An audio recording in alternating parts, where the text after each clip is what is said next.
بسم اللہ الرحمن الرحیم۔ روزہ قبول ہونے کی 3 نشانیاں۔ روزے دار حضور اکرم صلی اللہ علیہ وآلہ وسلم کا یہ فرمان ضرور سن لیں۔ حضرت سیدنا داتا گنج بخش علی حجویری رحمۃ اللہ علیہ نے آپ صلی اللہ علیہ وآلہ وسلم کا فرمان نقل کیا ہے کہ روزے کی حقیقت رکنا ہے اور رکے رہنے کی بہت سی شرائط ہیں، مثلاً معدے کو کھانے پینے سے روکے رکھنا، آنکھ کو بد نگاہی سے روکے رکھنا، کان کو غیبت سننے اور زبان کو فضول اور فتنہ انگیز باتیں کرنے اور جسم کو حکم الہی کی مخالفت سے روکے رکھنا روزہ ہے۔ جب بندہ ان تمام شرائط کی پیروی کرے گا تب وہ حقیقتاً روزہ دار ہوگا۔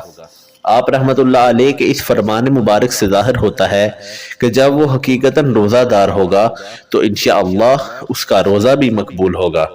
یہ تو پہلی نشانی ہے۔ ناظرین، اصل بات قبولیت کی ہے۔ ہمارا کوئی بھی عمل جو ہم کرتے ہیں اس کا کرنا کوئی بڑی بات نہیں ہے، بلکہ اس عمل کا بارگاہ الہی میں قبول ہونا زیادہ اہم ہے۔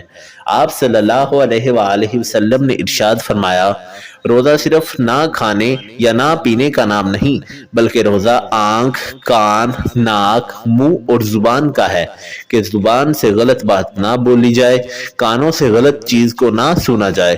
اگر وہ پھر بھی غلط کام کرتا رہے اور بھوکا پیاسا رہے تو آپ صلی اللہ علیہ وآلہ وسلم نے ارشاد فرمایا کہ اس کا روزہ قبول نہیں ہے بلکہ فاقہ ہے۔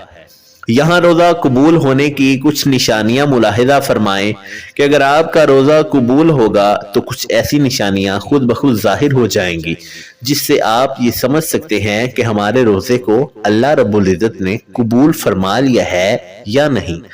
ناظرین، جب انسان روزہ رکھتا ہے تو اسے بہت سی احتیاط کرنا پڑتی ہیں کہ کہیں ایسا نہ ہو کہ ہمارا روزہ مکروہ ہو جائے۔ روزہ دار کو روزہ مکروہ ہونے کا ڈر لگتا ہے کیونکہ اس نے کھانا پینا چھوڑ دیا ہے۔ اب جب روزے دار نے سب کچھ چھوڑ دیا ہے تو وہ سوچ رہا ہوتا ہے کہ اب کہیں ایسا نہ ہو کہ ہماری چھوٹی سی غلطی کی وجہ سے ہمارا روزہ فاسد ہو جائے، اور یہ سوچنا بھی چاہیے کیونکہ اس کا ثواب اللہ رب العزت کے ہاں بے پناہ ہے۔ وہ یہ کہ روز قیامت میدان محشر میں جب لوگ اپنے اپنے اعمال لے کر آ رہے ہوں گے، کوئی نماز لے کر آ رہا ہوگا اور کوئی روزہ لے کر، تو اللہ تعالیٰ ان تمام لوگوں کو نوازنا شروع کر دیں گے۔ نمازیوں کو ان کی نماز کا انعام دیا جائے گا، صدقہ دینے والوں کو ان کا صلہ مل جائے گا، حج کرنے والے کو فرشتے اللہ رب العزت کے حکم سے اس کا بدلہ اور انعام دے دیں گے۔ پھر باری آئے گی روزہ دار کی تو فرشتے کہیں گے، یا رب، یہ روزہ دار ہیں جنہوں نے تیرے لیے روزہ رکھا، بھوک اور پیاس برداشت کی، تو کیا ان کو اس کا اجر دے دیا جائے؟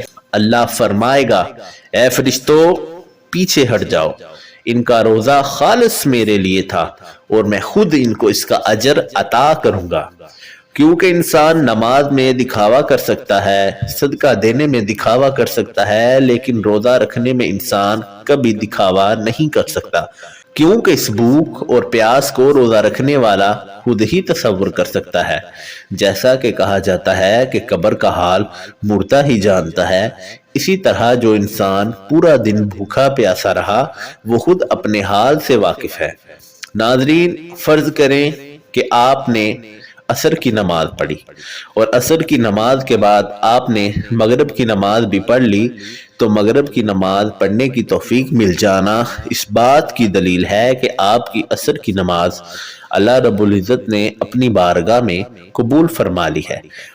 کیونکہ جب اللہ تعالیٰ کسی کی نماز کو قبول فرما لیتا ہے تو پھر اسے اگلی نماز کی توفیق عطا فرما دیتا ہے۔ یہ بات بالکل اسی طرح روزہ پر بھی کاربند ہوتی ہے کہ اگر ہم نے ایک روزہ رکھا اور اس کے بعد ہم نے اگلا روزہ بھی رکھ لیا تو یہ اس بات کی نشانی ہے کہ ہمارے پچھلے روزے کو اللہ رب العزت نے اپنی بارگاہ میں قبول فرما لیا ہے۔ ہمیں چاہیے کہ حالت روزہ میں ان تمام برے کاموں سے بچ کر رہیں جنہیں اللہ رب العزت نے ناپسند فرمایا ہے۔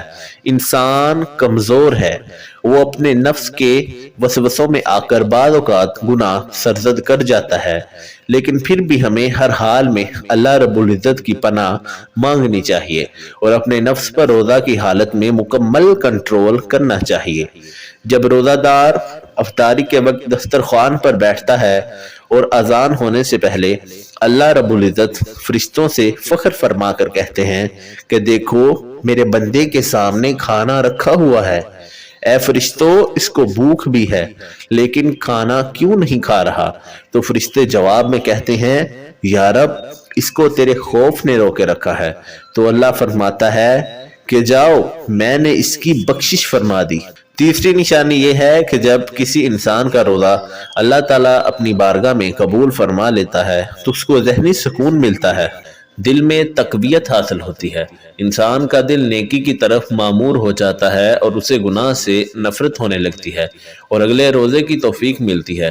کچھ انسان کہتے ہیں کہ میں روزہ رکھ کر کمزور ہو گیا، لیکن جب اللہ رب العزت کسی شخص کا روزہ اپنی بارگاہ میں قبول فرما لیتا ہے تو بظاہر دیکھنے میں انسان کمزور لگ رہا ہوتا ہے، لیکن اندر ہی اندر جو ایمان کی قوت اس شخص کو ملتی ہے وہ ایک روزہ دار ہی محسوس کر سکتا ہے۔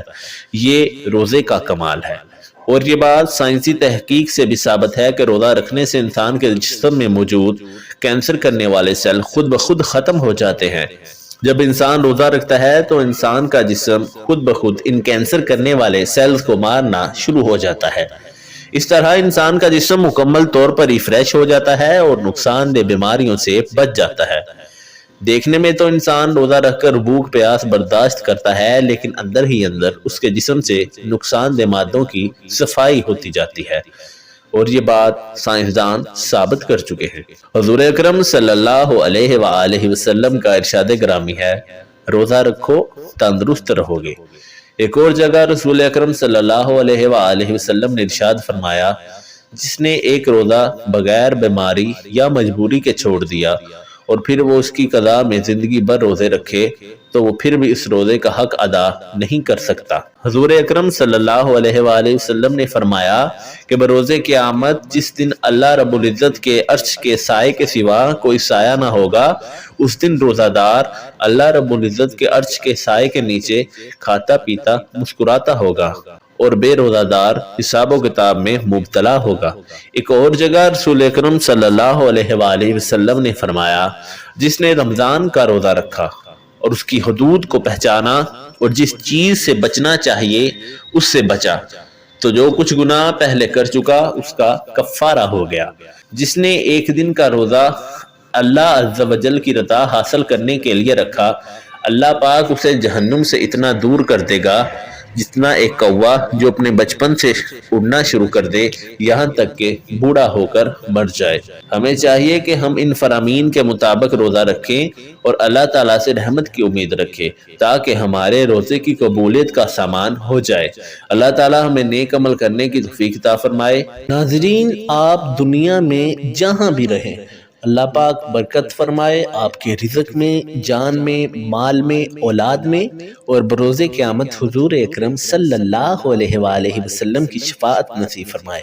ناظرین، کمنٹ باکس میں حضور اکرم صلی اللہ علیہ وآلہ وسلم کے 99 ناموں میں سے ایک نام ضرور ٹائپ کر دیں۔ جزاک اللہ خیرا۔